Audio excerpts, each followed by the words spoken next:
Hey, it's week 22, day 2. Elijah goes to heaven. Uh, Elijah, he done all sorts of cool stuff, and God done a lot of cool stuff through Elijah. And Elijah's getting old, and it's getting time for him to retire. And God told Elijah, hey, you need to go find someone to replace you. He said, I'm going to show you.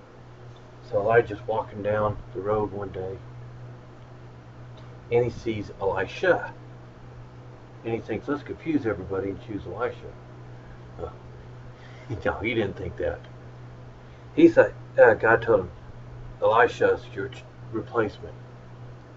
Elijah goes up to him, hey, Elisha, come here. Comes over there, he's like, Elisha, God has chosen you to be my replacement. And Elisha's like, okay, I'll go with you. I'll go with you. But first, let me tell my parents. So he's like, all right. He runs, he tells his parents, he's like, I'm done, I'm leaving the farm. I'm going off and I'm going to do God's work. And then he came back and he broke up his plow and used it as firewood. And then he killed his oxen and made a sacrifice to God. And a meal. They said a meal. I thought it was a sacrifice. And he left farming that day and went 100% sold out for God. Says, I'm going to do this. I'm going to do it all the way. And Elisha followed Elijah around, was learning from him. And then Elijah's like, tells Elisha one day, he said, you know what? I've taught you everything I can. Now, I gotta go. So he goes to Jericho.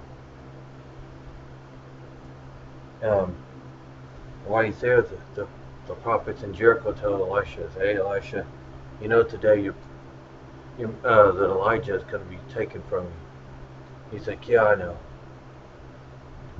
And Elijah tells Elisha, like, you stay here in Jericho, I'm going on.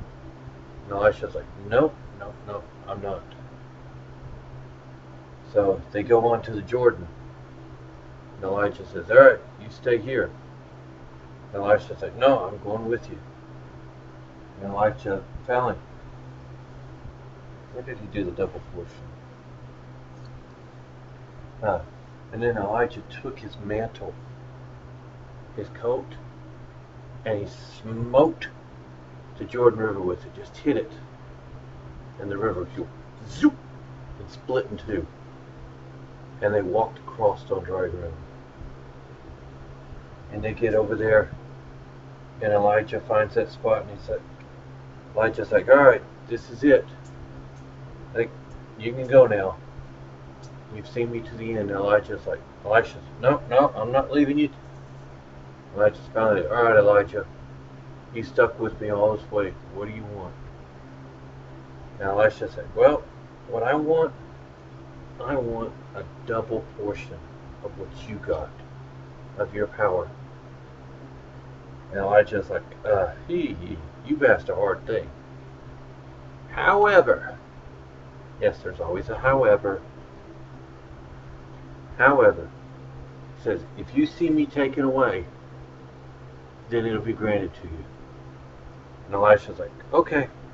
And Elisha's thinking, I'm really sticking with him. So, and while they're talking, out of the clouds, this fiery chariot comes swooping down out of the sky, grabs Elijah, throws him in there, and goes back up into the sky. And Elisha is like, wow, it's the chariots of Israel. Oh God, what happened? Oh, I'm not in there. And then, as the chariot is rushing away, Elijah dropped his mantle, his coat, and it comes fluttering to the ground. And Elisha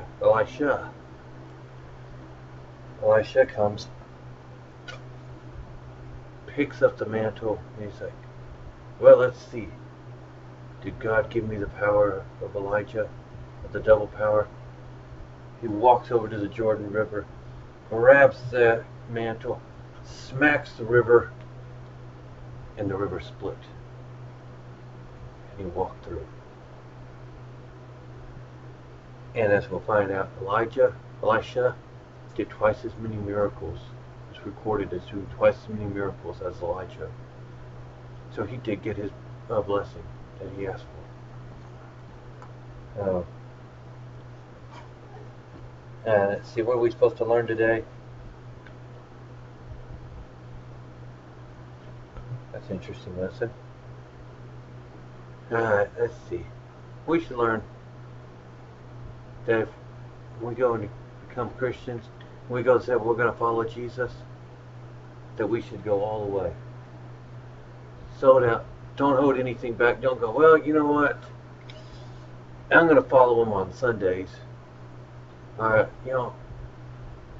try to follow him, but Saturdays, Saturdays are out.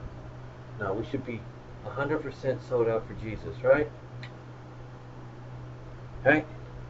And so we stay sold out for Jesus, and we'll find out what happens when Elisha starts doing his ministry. Yes, we're not skipping over it. We'll see you tomorrow. We'll learn about Elisha's ministry. So see you tomorrow. Bye.